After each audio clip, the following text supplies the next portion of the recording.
Hi, I'm Lynn Hardison. I'm the craftsman here at Reedwood Designs, and I've had a lot of requests recently about how to care for a cutting block.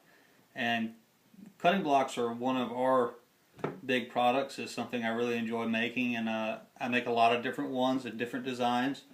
So we're just going to go through some of those and then talk about how to care for your board. Essentially, there's two types of cutting boards.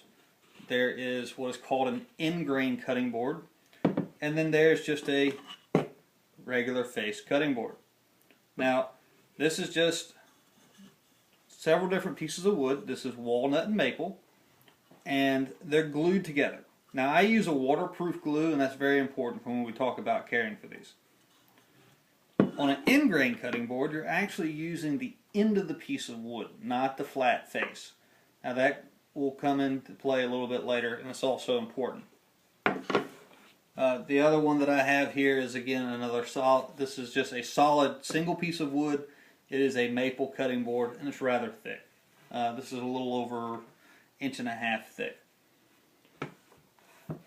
Now, one of the biggest culprits for causing cracks and warps and splitting in a cutting board is water.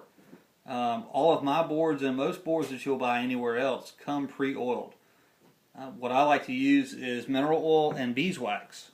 You can use any food-safe oil, olive oil, mineral oil. You can use beeswax and maybe even vegetable oil. I've never tried it, but I buy this one here. Is Howard's Butcher Block Conditioner. You can get it at Home Depot. It's about $8. If you can find just straight mineral oil, which I never can seem to find, it's cheaper and it's easier to use. But to each his own. Use whatever you want. That's the product that comes on all of my cutting boards.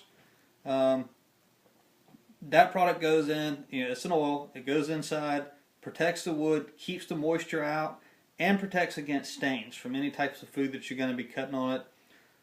That fruits and vegetables have a real powerful juices in those that can really stain a board, so you periodically want to re-oil your board just to keep the oil in it. You'll notice when it starts to dry out, it's not hard to see. As long as you're not running it through the dishwasher or leaving it in a sink, it's not going to soak up moisture. All you want to do is wash it off with soap and water with a rag and then dry it. So the last thing I want to talk about is just how to maintain your board. The advantage of having these really thicker pieces of wood cutting boards, especially some that are really well made, and I take a lot of time and care in making mine. If you maintain them, if you take care of them, they will last a really long time.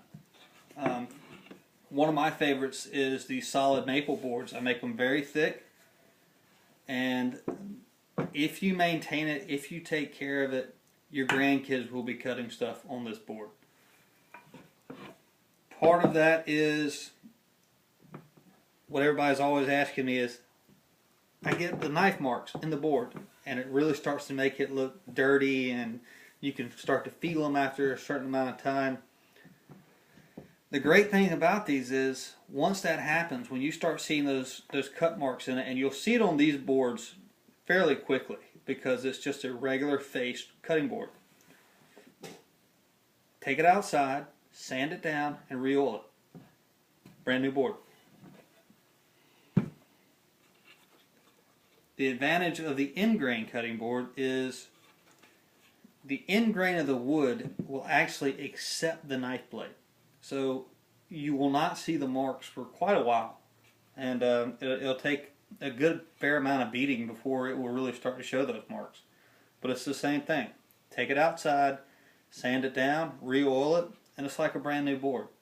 And you can do that over and over and over again, and your board will always look brand new. It'll look like you just bought it last week, and you'll have it for years to come. So I hope this has been helpful, and please look around the site, see if there's anything you like. Thanks for watching.